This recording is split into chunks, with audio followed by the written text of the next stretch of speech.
नमस्कार दोस्तों, मैं हूं तरुण उपाध्याय और आज हम डिस्कस करने वाले हैं केमिस्ट्री की 4th यूनिट। 3 यूनिट को हमने कंप्लीट कर लिया है और आज हम स्टार्ट करेंगे 4थी यूनिट जो कि है इलेक्ट्रॉन प्रोटॉन न्यूट्रॉन की डिस्कवरी। हिंदी में कहें तो इलेक्ट्रॉन प्रोटॉन न्यूट्रॉन की खोज। तो खोज का आइडिया सबसे पहले आया कहाँ से, है ना। तो इस वाले चैप्टर में से सबसे पहले तो आप ये याद रखिए कि क्वेश्चन जो आना है वो न्यूमेरिकल नहीं आएगा, बिल्कुल थ्योरी में से क्वेश्चन आएगा। तो आपके लिए बेहतर होगा कि आप थ्योरी पे ज़्यादा फोकस करें, ठीक है।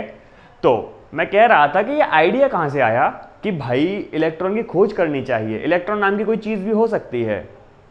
इसका आइडिया आया, आपने देखा होगा जब हम कंघी करते हैं सूखे वालों में और जब इन्हें छोटे कागज़ों के पास ले जाते हैं तो वो अट्रैक्ट होते हैं। ऐसे ही एवोनाइट की छड़ को रगड़ें सिल्क से, है ना, या कांच की छड़ को फर से रगड़ें, ये ऐसे काफ़ी सारे एग्जाम्पल हैं पैमाने को रगड़ के करें जिनसे अट्रैक्शन होता है। तो इसका मतलब एक चीज़ तो है कि मटेरियल के अंदर कोई ना कोई चीज़ तो है जो अट्रैक्शन फोर्स लगा रही है कि नहीं। अब हमने बाद में सीखा कि भाई अट्रैक्शन फोर्स हो सकता है कोई चार्ज की वजह से, रिपल्सन और अट्रैक्शन फोर्स केवल चार्ज की वजह से होते हैं। तो जाहिर सी बात है इसके अंदर कोई ना कोई चार्ज तो है। कौन सा चार्ज है ये पता करने के लिए डिस्कवरी शुरू हो गई और सबसे पहले डिस्कवरी हुई कैथोड रेज की।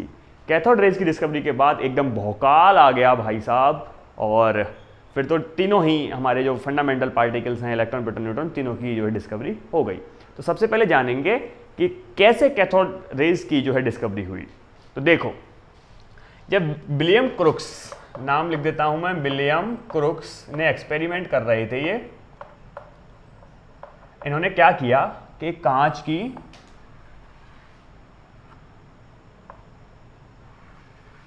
एक ट्यूब ली, ट्यूब यानी कि कोई भी ऐसी ट्यूब, कांच की एक ट्यूब ली, इसमें एक प्लेट लगाई, एक प्लेट इधर लगाई, इसके अंदर जो हवा थी उसे जो है खींच लिया गया, ठीक है, वैक्यूम पंप से। वैक्यूम पंप से इसके अंदर की जो हवा थी उसे बाहर निकाल दिया गया और इसके बीच एक हाई वोल्टेज लगा दिया गया। हाई वोल्टेज यानी लगभग 10,000 volt. 10,000 volt is a very very very high voltage, जिसे आप अपने घर में तो प्रोड्यूस कर ही नहीं सकते। तो जाहिर सी बात है कि इन्होंने कहीं से जुगाड़ की होगी, कोई व्यवस्था की होगी इतनी हाई वोल्टेज के लिए। तो ये सेटअप बन के तैयार हो गया। क्योंकि ये नेगेटिव है, छोटा वाला नेगेटिव होता है, बड़ा वाला पॉजिटिव होता है। क्योंकि ये नेगेटिव है, इस तरफ है तो ये माइनस का चार्ज है, यहां प्लस। क्योंकि आप पढ़े लिखे हैं इसलिए माइनस को क्या कहते हैं, कैथोड, और इसे कहते हैं एनोड। तो इन्होंने क्या देखा, सबसे पहले इन्होंने क्या देखा कि ये जो वैक्यूम पंप है इसे चलाया नहीं। जब इसे चलाएंगे नहीं तो इसके अंदर हवा भरी हुई है, भाई एयर तो होती ही है ना, कोई भी चीज़ खाली नहीं होती, उसके अंदर एयर तो होती ही है। तब इन्होंने यहाँ से करंट फ्लो कराया। तो इन्होंने क्या देखा, इन्होंने देखा कि कुछ भी नहीं हो रहा है। फिर ये करंट को बढ़ाते चले गए, इन्होंने फिर देखा, फिर क्या हुआ, फिर भी कोई भी कुछ भी नहीं हुआ। करंट बढ़ाने के बाद भी ट्यूब के अंदर कोई भी रेस्पॉन्स नहीं आ रहा है। फिर इन्होंने क्या किया अगले एक्सपेरिमेंट में कि इन्होंने वैक्यूम पंप से अंदर की सारी हवा खींच ली, ठीक है, यहां तक मामला क्लियर है। अब क्या है, इसके अंदर कोई हवा नहीं है। इन्होंने फिर से करंट को बढ़ाया और जैसे ही करंट 10,000 वोल्ट पे पहुंचा, इन्होंने क्या देखा, एक जादू हो गया। जादू क्या हुआ, यहां से यहां की तरफ एक प्रकाश किरण बन गई। यानी ये ट्यूब है ये रंगीन हो गई, हरी लाइट दिखने लगी इसके अंदर, हरी हरी दिखने लगी। तो एक बात तो क्लियर हो गई। क्या क्लियर हो गई, एक बात ये क्लियर हो गई कि भाई साहब कुछ तो है जो या तो यहां से यहां आ रहा है या यहां से यहां जा रहा है।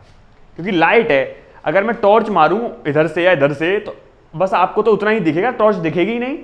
लाइट को आप पता थोड़ा ना सकते हैं देख के कि कहां से आ रही है कि नहीं। अभी मान लो ये लाइट जो मेरे चेहरे पे पड़ रही है, मैं आपको दिख रहा हूं, कहां से आ रही है लाइट, आप बता सकते हैं? आप नहीं बता सकते। ऐसे ही ये भी नहीं पता कर पाए कि ये अंदर जो ग्रीन ग्रीन है ये आ कहां से रही है, ये इधर से इस तरफ आ रही है, इस तरफ से इस तरफ आ रही है। ये नहीं समझ पाए। अच्छा, जब ये ग्रीन ग्रीन लाइट आ रही थी, 10,000 वोल्ट का जो है यहाँ पे पोटेंशियल लग रहा था, पोटेंशियल डिफरेंस कहेंगे, तो यहाँ पे जो प्रेशर था वो था 10⁻⁻²। ठीक है, यानी 1/100 ऑफ जो नॉर्मल टेम्परेचर होता है, नॉर्मल प्रेशर होता है 1 atm, उसका 1/100 था। यानी जो सामान्य दाब था उससे 1/100 खींच लिया बाहर, इतना कम प्रेशर कर दिया अंदर। तब ये वाली घटना घटित हो गई। फिर इन्होंने क्या किया, प्रेशर को और कम किया,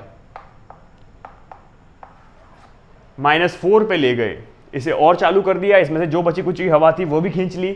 फिर इन्होंने क्या देखा, इन्होंने देखा कि जो हरी वाली लाइट है वो तो गायब हो गई है, और लाइट जो है ये मान लीजिए कि ट्यूब है, ट्यूब के यहाँ लाइट जल रही है, पीछे एनोड के पीछे लाइट जल रही है। अब एक बात क्लियर हो गई भाई साहब, इनके क्रुक्स भाई साहब के, क्या बात क्लियर हो गई कि यार ये पीछे क्यों जल रही है, इसका मतलब यहां से कोई किरण निकल के ही तो वहां पहुंच रही है ना, कोई किरण निकल के ही वहां पहुंच रही है, तभी तो लाइट जल रही है वहां पे। तो एक बात क्लियर हो गई कि ये जो ग्रीन लाइट थी वो यहां से निकल के यहां पहुंच रही थी, कैथोड से निकल के एनोड पे पहुंच रही थी, कैथोड से एनोड की तरफ चल रही थी, इसलिए इन्होंने इसे नाम दिया कैथोड रेज। मामला यहां तक क्लियर है? कैथोड रे की डिस्कवरी हो गई कि नहीं? आज हमने डिस्कवरी कर डाली है कैथोड रेज की। अब आगे बढ़ेंगे। फिर क्या हुआ, जब डिस्कवरी हो गई तो और डिस्कवरी चली, फिर इसके कुछ जो प्रॉपर्टीज थी उसे किसने दिया, जे थॉमसन साहब ने। डस्टर कहाँ गया? तो जे थॉमसन साहब आ गए और जे थॉमसन ने इसकी कुछ प्रॉपर्टीज को देखा। क्या थी वो प्रॉपर्टी, अपनी अपनी कॉपियों में लिख लीजिए, मैं तो लिखूंगा नहीं, मैं बस आपको बताऊंगा।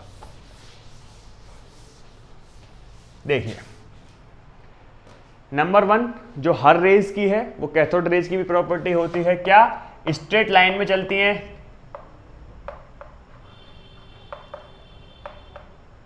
कैथोड रेज स्ट्रेट लाइन में चलती हैं। नंबर 2, क्योंकि निगेटिव से पॉजिटिव की तरफ भाग रही हैं, पॉजिटिव की तरफ कौन भागेगा? पॉजिटिव की तरफ कौन भागेगा? हमेशा नेगेटिव चार्ज भागेगा। तो पहला पॉइंट हो गया कि स्ट्रेट लाइन में चलती हैं, दूसरा पॉइंट हो गया कि इन पे नेगेटिव चार्ज होता है, तीसरा पॉइंट हो गया कि ये इलेक्ट्रिक फील्ड में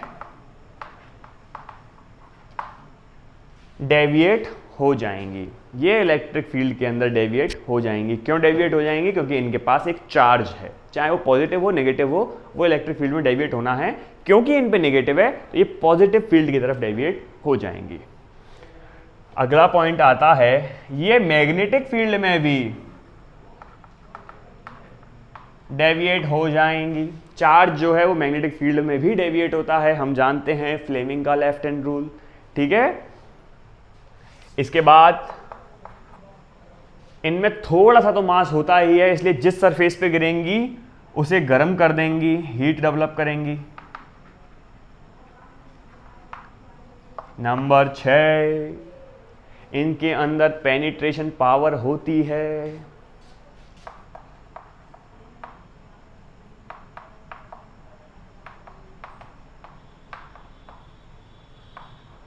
नंबर 7, ये जो हैं एक्स रेज को प्रोड्यूस करने में हेल्प करती हैं।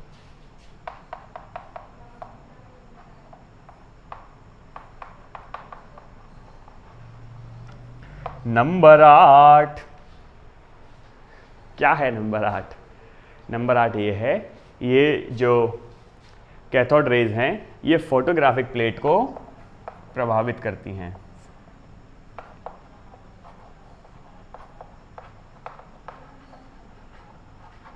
फोटोग्राफिक प्लेट को थोड़ा सा प्रभावित करती हैं। तो ये थे इनके गुण, है ना, किसके? कैथोड रेज के। जब ये गुण मिल गए तो इसी से डिस्कवरी हो गई किसकी? इलेक्ट्रॉन भाई साहब की। ठीक है, तो इलेक्ट्रॉन की खोज किसने की है? असल में असली श्रेय तो जाना चाहिए, मेरे ख्याल से श्रेय जाना चाहिए किसको? क्रुश को। लेकिन श्रेय कौन ले गए? जे थॉमसन साहब ले गए। Why the way J Thomson साहब ले गए, ये अच्छी बात है, जे थॉमसन साहब को इसके लिए नोबेल प्राइज़ भी दिया गया, which is a very big जो है हिस्ट्री की बहुत बड़ी डिस्कवरी थी, इसलिए इन्हें नोबेल प्राइज़ दिया गया। ठीक है, तो ये रहा मामला पूरा कैथोड रेज का।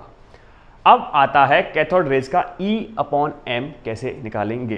ठीक है, तो मैं इसे रफ करता हूँ और फिर देखेंगे कि इसका E/m कैसे निकालेंगे। 1 मिनट रुकिए, मैं इसे पॉज करता हूँ। हाँ भाई साहब, तो E/m कैसे निकाला। E/m के लिए देखो क्या किया उन्होंने।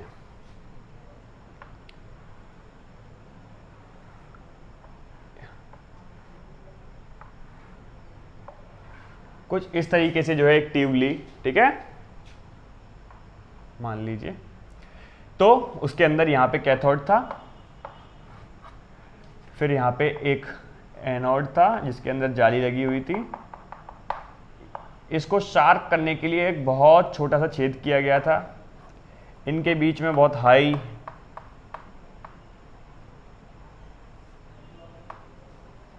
जो है पोटेंशियल डिफरेंस लगाया गया था।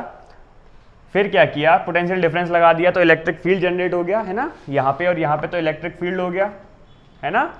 जब इलेक्ट्रिक फील्ड हो गया, जो अब क्या है, मान लीजिए इलेक्ट्रिक फील्ड, अच्छा मैं उधर हूँ, आ रहा है वो नहीं आ रहा है, 1 सेकंड रुकिए, आ रहा है।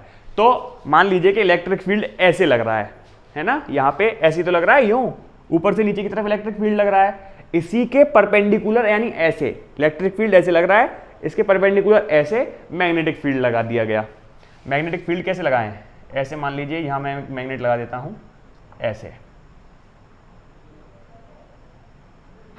ये मैग्नेटिक फील्ड लगा दिया गया है, यानी ऐसे लगी है ये मैग्नेट। ठीक है, इलेक्ट्रिक फील्ड ऐसे है, मैग्नेटिक फील्ड ऐसे है। इससे क्या होगा, देखो, जब ना इलेक्ट्रिक फील्ड को चालू किया गया है ना मैग्नेटिक फील्ड को चालू किया गया है, यहाँ इलेक्ट्रिक फील्ड लग रहा है। ठीक है, तो किसी को चालू जब नहीं किया गया है तो यहाँ से जो रेज निकल रही हैं वो सीधे इस पॉइंट पे आके मिल रही हैं, यानी कहीं भी डेविएट नहीं होंगी। ठीक है, फिर क्या हुआ, फिर ये हुआ कि इन्होंने इलेक्ट्रिक फील्ड अप्लाई कर दिया। क्योंकि इलेक्ट्रिक फील्ड अप्लाई हो गया है, पॉजिटिव ऊपर की तरफ है, ये नेगेटिव रेज थी तो किस तरफ भागेंगी, ऊपर की तरफ, ये यहां पहुंचने लग गई। ठीक है, फिर इन्होंने क्या किया, इलेक्ट्रिक फील्ड को बंद किया और मैग्नेटिक फील्ड को चालू किया। मैग्नेटिक फील्ड में क्या होगा, किस तरफ जाएंगी ये मैग्नेटिक फील्ड में, अगर आपने फ्लेमिंग का लेफ्ट हैंड रूल पढ़ा है तो आप बता देंगे किस तरफ जाएंगी। देखो दिख रहा है ना, अब देखो मैं आज आपको सिखाता हूँ फिजिक्स, केमिस्ट्री के अंदर फिजिक्स भी आ जाती है। देखो फ्लेमिंग का लेफ्ट हैंड रूल क्या कहता है, फोर्स, मैग्नेटिक फील्ड, करंट। ठीक है, इसकी ट्रिक भी है, वो ट्रिक मैं आपको बाद में बता दूंगा, father mother child, force, magnetic field, current. Current देखो, फोर्स किधर लगेगा ये हमें पता करना है, मैग्नेटिक फील्ड किधर लग रहा है, ऐसे। ठीक है, और करंट किधर लग रहा है, ऐसे, क्योंकि नेगेटिव चार्ज अगर इस तरफ जा रहा है तो करंट इस तरफ आएगा, नेगेटिव चार्ज की अपोजिट डायरेक्शन में करंट फ्लो होता है, इसलिए फोर्स हमें पता करना है। मैग्नेटिक फील्ड अंदर की तरफ लग रहा है, करंट इस तरफ है, तो फोर्स कहां लगेगा, नीचे की तरफ। नीचे की तरफ लगेगा तो इसे नीचे की तरफ ले जाएगा।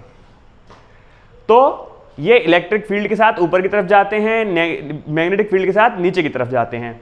अब क्या किया, दोनों जो हैं, अब मान लीजिए पहले इलेक्ट्रिक फील्ड लगा दिया, अब धीरे धीरे करके मैग्नेटिक फील्ड को बढ़ा रहे हैं, तो एक स्थिति क्या होगी, ये धीरे धीरे से नीचे की तरफ लाएगा, जब मैग्नेटिक फील्ड बढ़ेगा तो धीरे धीरे नीचे की तरफ आएगा, फिर नीचे की तरफ, फिर नीचे की तरफ, फिर नीचे की तरफ, फिर नीचे की तरफ, फिर नीचे की तरफ। जैसे ही वो यहाँ आएगा, यहाँ पे प्रतिदीप्ति उत्पन्न करेगा, फ्लोरोसेंस उत्पन्न करेगा, ये काय का है पर्दा, जिंक सल्फाइड का। तो फिर हम अपनी प्रक्रिया को रोक देंगे और इसका मतलब ये है कि प्रक्रिया रुक चुकी है। अब हम क्या करेंगे, अपना मैग्नेटिक फील्ड और इलेक्ट्रिक फील्ड और मैग्नेटिक फील्ड को सॉल्व करके इसका Q/m का मान निकाल लेंगे। जो यहाँ पे वैल्यू होंगी मैग्नेटिक फील्ड और इलेक्ट्रिक फील्ड की, उन्हें इक्वल करके Q/m का मान निकाल लेंगे, which is equal to 1.76 into 10⁻⁻8 coulomb per gram. ऐसे निकालते हैं इसका E/m की वैल्यू। क्लियर है, फोटो पे मत जाइएगा, मेरी ड्राइंग बहुत अच्छी नहीं है, बस कंसेप्ट समझिए कि क्या मामला है। ये बात सबकी समझ में आई कि नहीं, आ गई, ठीक है। अगर आपको ये इलेक्ट्रॉन की डिस्कवरी समझ में आ गई है, इसका E/m निकालना समझ में आ गया है, बिल्कुल सेम प्रोसेस प्रोटॉन के लिए हुआ है, बस साइंटिस्ट बदल गए हैं। प्रोटॉन की खोज किसने की है, रदरफोर्ड साहब ने। तो रदरफोर्ड साहब ने बिल्कुल सेम मेथड अप्लाई किया है। उन्होंने भी, जो मैंने पहले फोटो बनाया था, उन्होंने भी एक कांच की ट्यूब ली, उसके अंदर भी एक जो है कैथोड और एनोड लगाए। यहाँ पे मान लीजिए कैथोड था, यहाँ पे एनोड था। तो उन्होंने क्या किया, जब 10,000 से ऊपर ले गए, यानी 20,000 के पास ले गए, तो उन्होंने क्या देखा, एक रेज इधर भी आ रही हैं, यानी एनोड से कैथोड की तरफ एक रेज चल रही हैं। उन्होंने इसे एनोड रेज कहा। एनोड रेज को ही क्या कहते हैं, प्रोटॉन। ऐसे खोज हुई प्रोटॉन की। न्यूट्रॉन की खोज जो है वो थोड़ा सा डिफरेंस है। वो कैसे डिफरेंस है, जब जेम्स चैडविक साहब, असल में वो तो कुछ और कर रहे थे। न्यूट्रॉन तो उन्हें फ्री में मिल गया, न्यूट्रॉन तो उन्हें बोनस में मिला है चैडविक जी को। कैसे मिला है बोनस में, ओहो लाइट चली गई, दिख रहा है कि नहीं, कंटिन्यू करूं मैं या नहीं, 1 मिनट, चलिए ठीक है, काम चल जाएगा, चला लेते हैं काम। तो न्यूट्रॉन की खोज कैसे हुई है, न्यूट्रॉन की खोज ऐसे हुई है कि जेम्स चैडविक जो हैं वो ये चेक कर रहे थे कि एक एलिमेंट से दूसरा एलिमेंट हम ट्रांजिशन कर सकते हैं कि नहीं, एक एलिमेंट को दूसरे एलिमेंट में कन्वर्ट कर सकते हैं कि नहीं। वो ये एक्सपेरिमेंट कर रहे थे। उन्होंने क्या देखा, जब उन्होंने बेरिलियम पर अल्फा पार्टिकल यानी 2He4, या अल्फा पार्टिकल ही लिख दूं, अल्फा पार्टिकल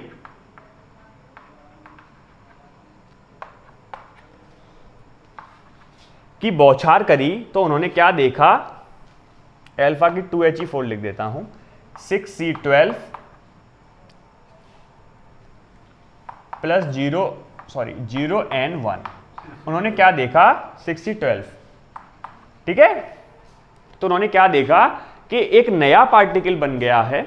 भाई नया एलिमेंट बन गया, ये तो बहुत खुश हुए, लेकिन नए एलिमेंट के साथ एक नया पार्टिकल बन रहा है। फिर उन्होंने चेक किया, क्या ये नया पार्टिकल पॉजिटिव की तरफ भाग रहा है, नहीं भाग रहा, निगेटिव की तरफ भाग रहा है, नहीं। इसका मतलब ना तो ये एनोड की तरह है, ना ये कैथोड की तरह है, ना ये इलेक्ट्रॉन की तरह है, ना ही प्रोटॉन की तरह है, ये एक नया पार्टिकल है। अब क्योंकि ये पॉजिटिव की तरफ भी नहीं जा रहा है, निगेटिव की तरफ भी जा रहा है, इसलिए ये एक न्यूट्रल पार्टिकल है। फिर उन्होंने इसे इसी सरफेस पे डाल के देखा, तो उन्होंने देखा हीट तो डेवलप कर रहा है, इसका मतलब इसके अंदर मास तो है, मोमेंटम तो है। फिर उन्होंने चेक किया कि इसका जो मोमेंटम था वो प्रोटॉन के लगभग बराबर था, और इसे नाम दे डाला एक नए पार्टिकल का, जिसका नाम था न्यूट्रॉन। तो ऐसे खोज हुई न्यूट्रॉन की। ये हो गई न्यूट्रॉन की खोज। इसका मास जो है प्रोटॉन के इक्वल होता है 1.67 × 10⁻⁻27 kg, ठीक है। चार्ज 0 होता है, कोई चार्ज नहीं होता है। प्रोटॉन पर चार्ज होता है पॉजिटिव 1.6 × 10⁻⁻19 कूलाम पॉजिटिव। इलेक्ट्रॉन पे चार्ज होता है 1.6 × 10⁻⁻- कूलाम नेगेटिव। इलेक्ट्रॉन पे मास होता है 9.1 × 10⁻31, ठीक है। 28 जो है वो फिर 1000 से जो है मल्टीप्लाई करके आता है, जब आप ग्राम में कन्वर्ट कर रहे हो, ठीक है। तो ये सारी है आज की डिस्कवरी। इलेक्ट्रॉन की डिस्कवरी हमने आपको बताई, प्रोटॉन की डिस्कवरी आपको बताई, और इलेक्ट्रॉन, प्रोटॉन और न्यूट्रॉन की डिस्कवरी हमने आपको बताई। अब मैं आपको एक इंटरेस्टिंग फैक्ट बताता हूँ। जब इलेक्ट्रॉन की डिस्कवरी हुई, किसने की, इलेक्ट्रॉन की डिस्कवरी किसने की, क्रुक्स ने नहीं करी है भाई, वो करी है जे थॉमसन साहब ने। जे थॉमसन के जस्ट 32 साल बाद उन्हीं के चेले ने, समझ रहे हैं आप, जे थॉमसन साहब के चेले ने ही, जिनका नाम था रदरफोर्ड ने डिस्कवरी कर डाली प्रोटॉन की। और रदरफोर्ड के कुछ सालों बाद ही रदरफोर्ड के चेले ने डिस्कवरी कर डाली न्यूट्रॉन की, जिसका नाम था चैडविक। आप समझ रहे हैं, तीनों एक दूसरे के गुरु शिष्य थे, और तीनों ने ही जबरदस्त डिस्कवरी करी है, और तीनों को ही इस फील्ड में नोबेल मिला है। क्या जबरदस्त बात है ना, मज़ेदार। अब हमने सिलेक्शन लिया है, आप हमारे चेले हैं, आप भी सिलेक्शन लेंगे। अब हम मान लेंगे कि हमारे लिए तो भाई साहब यही नोबेल है, हमारे लिए तो जॉब मिल जाए, सिलेक्शन मिल जाए, यही नोबेल है। तो हम भी कारनामा करेंगे ये वाला ज़बरदस्त तरीके से। आज के लिए इतना ही। लाइट भी चली गई है, मौसम भी ख़राब है, तबीयत भी ख़राब है। मिलते हैं कल की वीडियो में। मैं तरुण उपाध्याय आपकी खिदमत में हाजिर हूँ। कमेंट करिए, शेयर करिए, सब्सक्राइब कीजिएगा। मिलते हैं नेक्स्ट वीडियो में। Good bye.